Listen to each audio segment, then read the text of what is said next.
ይሄኛው እንደምታየው ይሄኛው ደግሞ ሱፐር ማርኬት ነው። ሰው እዚህ መኪናውን ያሳጥባል። መግቢያ ነው። ወደዚህ ያለው ህብረተሰብ ብዙ ነው። ከዚሁ ሾፕ አድርጎ የሚፈልገውን ነገር ከዚሁ ይዞ ወደ ቤቱ ይሄዳል። በአጋጣሚ ሆኖ ደግሞ ለአስፋልትም ቅርብ ነው። ለመንገድ ዳር ሰዎች በቀላሉ ገብቶ መጠቀም የሚችሉበት የሰው ፍሰት አለ። በጣም ጠዋትና ማታ ብታይ ማአሰብ ነው ወደዚህ ያለው። ስለዚህ በዚሁ ሰው ሾፕ ያርጎ ይሄዳል ማለት ነው። ሸክም የሚቀንስለት። እንግዲህ በዚህ ስራ ውስጥ ደግሞ በርካቶች ድርሻ ነበራቸው ብለን እናስባለን። የተለያዩ የመሰረተ ልማት ጉዳዮች ይፈልጋል። ይሄ ቤት እዚህ ደረጃ ሲደርስ ከተማ አስተዳደሩንም ጨምሮ እንግዲህ ድጋፍ አድርጓል ብለን እናስባለን።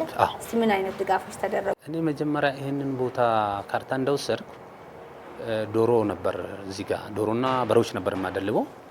ያኛውን ምንድነው ወዴት ነው መቀየር ያለብኝ? ሰውን በማይረብሽ ሰውን በማይጎዳ ሰውን በሚጠቅም ነገር ምን መስራት አለብኝ ብዬ ታኝቼ ሲያስብ ይሄ ነገር መጣልኝ።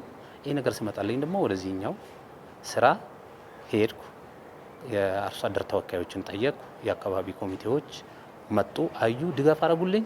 እስከ አስተዳደር ዋና ስራ አስፈጻሚ ድረስ ቦታው ድረስ መጥተው ለዚህ ነው ያቀድከው አሉኝ። እኔ ፕሮፖዛል ነው ስጄ ሰጠዋቸው። ወደ ስራ ገባው ማለት ነው። ከዛ ያው እዚህ እስከሚደርስ ድረስ ቢያንስ በሳምንት 2 ጊዜ መጥተው አሁንም ያዩኛል። ምን ላይ ደርሰዋል እንዴት ነው ብሎ በዚህ ደረጃ ነው ያለ። ከቤተሰቡ ጀምሮ እና ከአካባቢ ወጣቶች ስራ እድል ሰፊ የስራ እድል የፈጠሩበት ሁኔታዎች ተፈጥረዋል ማለት ነው። ስራ እድል መፍጠር ብቻ አይደለም።